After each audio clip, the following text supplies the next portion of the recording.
યોગમાયાને આદેશ આપ્યો અને જે દેવકીના ગર્ભની અંદર જે બાળક આવ્યા એ બાળકને લઈ અને જ્યાં ગોકુળની અંદર રોહિણીજી છે એના ગર્ભની અંદર એનું સ્થાપન કરવાનું કહ્યું. અને યોગમાયાએ પોતાની માયાને કારણે એ 7મા ગર્ભને લઈ અને રોહિણીજીના ગર્ભમાં સ્થાપિત કરી દીધો. એમ કરતા કરતા હવે અદ્ભુત સમય આવ્યો અને ભગવાનને અવતાર લેવાનો સમય આવ્યો. ત્યારે ભગવાને આ બાજુ વાતો એવી થવા લાગી કારાગૃહની અંદર કે દેવકીનો 7મો ગર્ભ છે એ નાશ થઈ ગયો, ગર્ભ ક્ષીણ થઈ ગયો, આવી વાતો કરવા લાગ્યા. 7મા ગર્ભનું સ્થાપન થયું. હવે 8મા ગર્ભની અંદર ભગવાન દેવકીજીના ગર્ભમાં પધાર્યા છે. વસુદેવજીના તેજથી દેવકીજીના ગર્ભમાં પધાર્યા. એ જ સમયે દેવકીજીના ગર્ભની કાંતિ અલૌકિક થઈ ગઈ, જલનું વાતાવરણ દિવ્ય બની ગયું. અને એ જ વખતે બધા દેવોએ અને વસુદેવજીએ ભેગા મળી અને ભગવાનની સ્તુતિ કરી. સત્ય પરમ ત્રિસત્યમ સત્યસ્ય યોનિનિહિતમ ચ સત્યે સત્યસ્ય સત્યવૃત સત્યનેત્રમ સત્યાત્મકમ ત્વામ શરણમ પ્રપન્ન. હે સત્ય સ્વરૂપ ભગવાન, હું આપને નમસ્કાર કરું છું. ભગવાને ચતુર્ભુજ રૂપે દેવકી અને વસુદેવને દર્શન આપ્યા. બોલીએ છીએ ચતુર્ભુજ નારાયણ ભગવાન. જો કોઈએ ઉતાવળ કરવાની નથી. હજી તો ચતુર્ભુજ રૂપે દર્શન આપ્યા.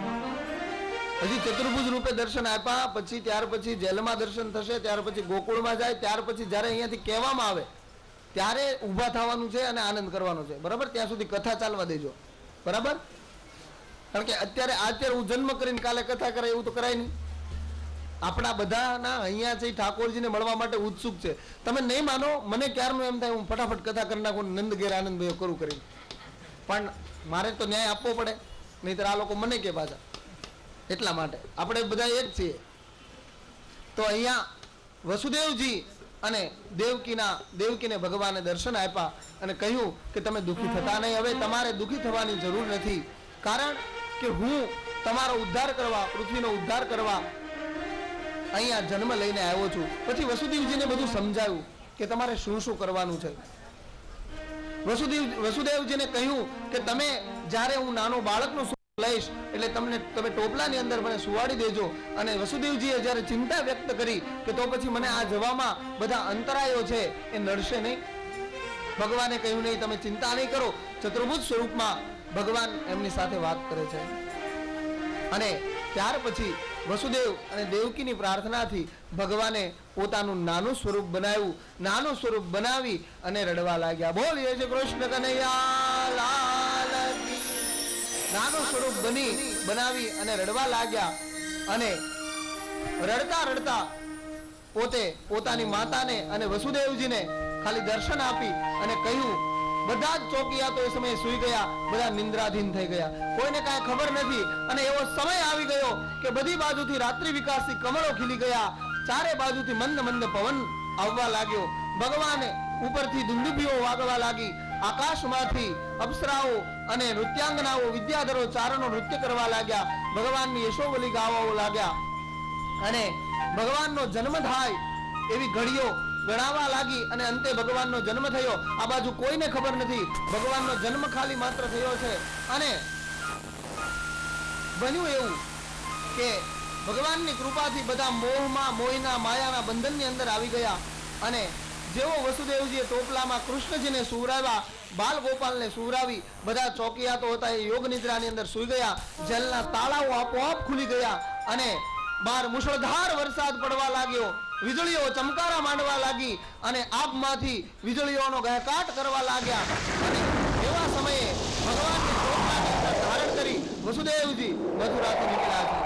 ચાલતા ચાલતા જાય છે. વરસાદ પણ અંધારો છે, વરસાદ પણ આવે છે. ત્યારે શ્રેષ્ઠ નારાયણે ભગવાનને વરસાદ ન લાગે એટલે પોતાનું છત્ર મેળવી દીધું અને આવી રીતે એને લઈ અને ચાલતા ચાલતા જાય છે. એમ કરતા કરતા યમુના મહારાણી પાસે આવ્યા અને આજે યમુના હિલોળા લે છે, કારણ કે ઠાકોરજીના ચરણ સ્પર્શ કરવા છે. યમુના મૈયાને ઠાકોરજીના ચરણ સ્પર્શ કરવા છે એટલે હિલોળા લે છે. આમથી આમ પોતે ડોલે છે. વસુદેવજી ડરે છે, પરંતુ ભગવાનની માયાના કારણે જેવા વસુદેવજી યમુનાની અંદર પગ મૂક્યો અને યમુનાજીને ઠાકોરજીના જમણા ચરણનો સ્પર્શ થયો અને યમુનાજી તુરંત સમી ગયા. બોલીએ છે શ્યામ સુંદર યમુને મહારાણી કી જય. ઠાકોરજીએ પહેલા ચરણ સ્પર્શનો લાભ શ્રી યમુને મહારાણીને આપ્યો. ત્યાંથી એમ કરતા કરતા કરતા ગોકુળની અંદર આવ્યા. હવે બનેલું એવું કે ભગવાનના આદેશથી યશોદાજીને ત્યાં યોગ માયાએ બાળકીના રૂપમાં જન્મ લીધેલો અને લાલાને ત્યાં સુવરાવ્યો અને પોતે યોગ માયાને લઈ એટલે કે આ બાળકીને ઉપાડી અને લઈ અને પાછા હતા એમના મહેલમાં આવી ગયા. મહેલની અંદર જેલમાં આવ્યા. જેવા જેલની અંદર ગયા, જેલની અંદર જતા વેત વળી પાછા બંધનો આવી ગયા. મહાપ્રભુજી કહે છે કે જીવ બંધનમાં હોય ત્યારે જો ઈશ્વરની આરાધના કરે, ઈશ્વરને સાથે રાખે તો માયાના બંધનો તૂટી જાય. અને જો ઈશ્વરને મૂકી અને માયાને ધારણ કરે તો જે પાછા બંધનો હોય એમાં પાછો એ જીવ ફસાઈ જાય. અહીંયા જો તમે જેવા શ્યામ સુંદરને ધારણ કર્યા એવા એમના બધા બંધનો તૂટી ગયા અને જેવી માયાને લઈને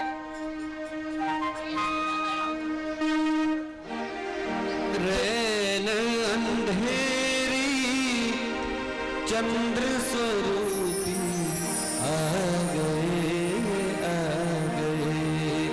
रैन अंधेरी चंद्र स्वरूपी आ गए माता यशोदा और हम सबको भागे अंधकाली अंधकाली कामलिया नयन नचाते आए मुखमल गाते आए मेरे घर आए झुम झुम बाजे सगाए ताली पाडो बाजे घूघरिया छब दिखलाए गाना मेरे घर आए मेरे घर आए मेरे घर आए मेरे घर आए.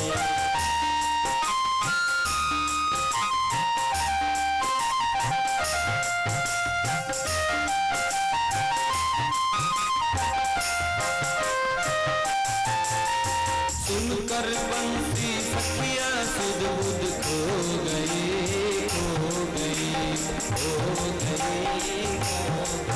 अरे दर्शन करके मैं तो पावन हो गई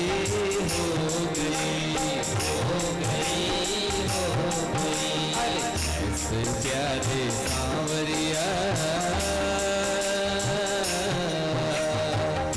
ऐसे प्यारे सांवरिया प्यारे सांवरिया मुखमल गाए गाना भाग्य जगाते आए मेरे घर आए झुम झुम बाजे घूघरिया छप दिखलाए गाना मेरे घर आए मेरे घर आए मेरे घर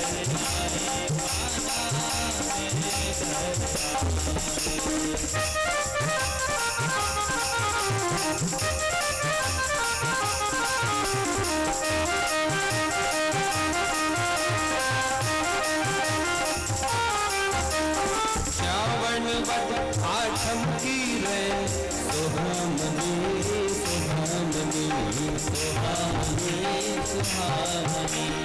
आनंद मंगल गाए सब गज गामिनी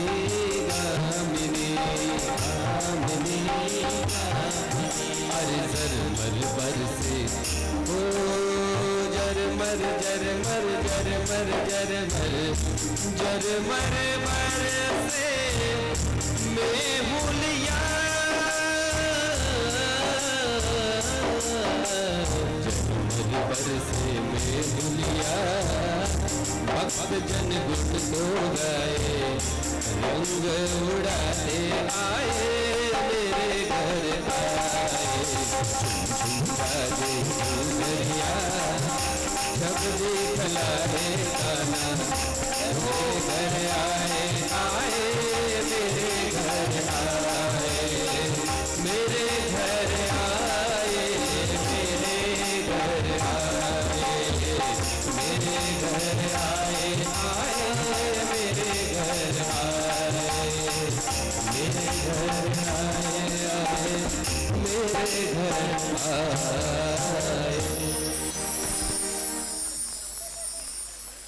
જેવા જેલમાં આવ્યા પાછા માયાના આવરણો લાગ્યા એટલે વળી પાછા ચોકીદારો જાગી ગયા હતાની જેમ પૂર્વવત બધું થઈ ગયું, કોઈને કાંઈ ખબર નથી. ત્યાં લાલાને સુવડાવી અને આ બાજુ આવી ગયા.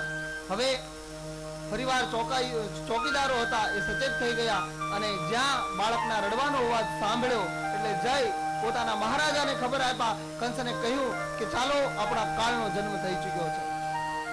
આવું કહ્યું કંસ દોડતો હાથમાં તલવાર લઈ જેલની અંદર આવ્યો. જેલની અંદર આવી અને જુએ છે તો પુત્રને બદલે પુત્રી. આવું કેમ થયું? આકાશવાણી ક્યારેય ખોટી હોઈ શકે? પુત્રના બદલે પુત્રી કેમ? આવો વિચાર કરે અને વિચાર કરી અને જ્યાં વસુદેવજી અને દેવકીએ વિનંતી કરી કે ભાઈ આ તો બાળકી છે, આને જવા દે ને, આને તારું શું બગાડ્યું છે? પણ કંસ માનતો નથી અને બંને પગ પકડી અને જ્યાં જોરથી પછાડીને મારવા જાય ત્યાં છૂટી અને આકાશમાં જાય. અષ્ટભુજા વડે માં ભગવતી રાજરાજેશ્વરી ભુવનેશ્વરી માં સ્મરણ કરીએ. માયા કુંડલની ક્રિયા મધુમતી કાલે કલા માલિની માતંગી વિજયા ભગવતી દેવી શિવા શાંભવી શક્તિ શંકર વલ્લભા ભાગવાદિની ભૈરવી ઓમકારી ત્રિપુરા કલા પરમૈ માતા અષ્ટભુજાવાળી માં ભગવતી રાજરાજેશ્વરી કંસને કહે કે હે પાપી કંસ, તું શું તારા કાળને મારવાનો હતો? તારો કાળ તને મારવા વાળો તો ક્યારનો ક્યાંક જન્મ લઈ ચૂક્યો છે. આટલું કઈ અંતર્ધ્યાન થઈ ગયો. કંસને પશ્ચાતાપ થયો કે મેં ખાલી ખોટા મારા બહેનના એટલા ભાણેજોને મેં માર્યા અને અહીંયા મથુરાને એક બાજુ રાખી અને હવે ગોકુળમાં જાઉં કે મથુરામાં રહેવું છે, જાઉં ને તો હવે આ બાજુ ગોકુળમાં યશોદા માને ખબર નથી, પરંતુ નંદજીના બેન છે સુનંદાજી, એ ત્યાં નંદજીના ઘરે રોકાવા માટે આવેલા છે. સવારનો સમય છે, બ્રહ્મ મુહૂર્તમાં નંદ બાવા ગૌશાળાની અંદર ગાયોની સેવા કરી રહેલા છે. એવા સમયે સુનંદા અચાનક ગઈ રૂમમાં જઈ અને જોયું તો જશોદામાની બાજુમાં એક લાલો સૂતેલો છે અને જોતા જ આનંદ પામી. જશોદામાને ખબર નથી. જશોદામાને જગાડ્યા અને કહ્યું, માતા આપને લાલો ભયો છે. દુઃખની અંદર એમના હાસ્ય આવ્યું અને સુનંદા દોડતી દોડતી થાળી લઈ અને વગાડવા લાગી. નાદ કર્યો. ગૌશાળાની અંદર નંદ બાવા હતા. નંદ બાવા પાસે જઈ અને કહ્યું કે ભૈયા આપકે ઘેર લલ્લા ભયો નંદ ઘેરા નંદ ભયો જય કનૈયા લાલ કી હે નંદ ઘેરા નંદ ભયો જય કનૈયા લાલ કી નંદ ઘેરા નંદ ભયો જય કનૈયા લાલ કી હે નંદ ઘેરા નંદ ભયો જય કનૈયા લાલ કી હે હાથી ઘોડા પાલકી હે હાથી ઘોડા પાલકી હે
संभल के जी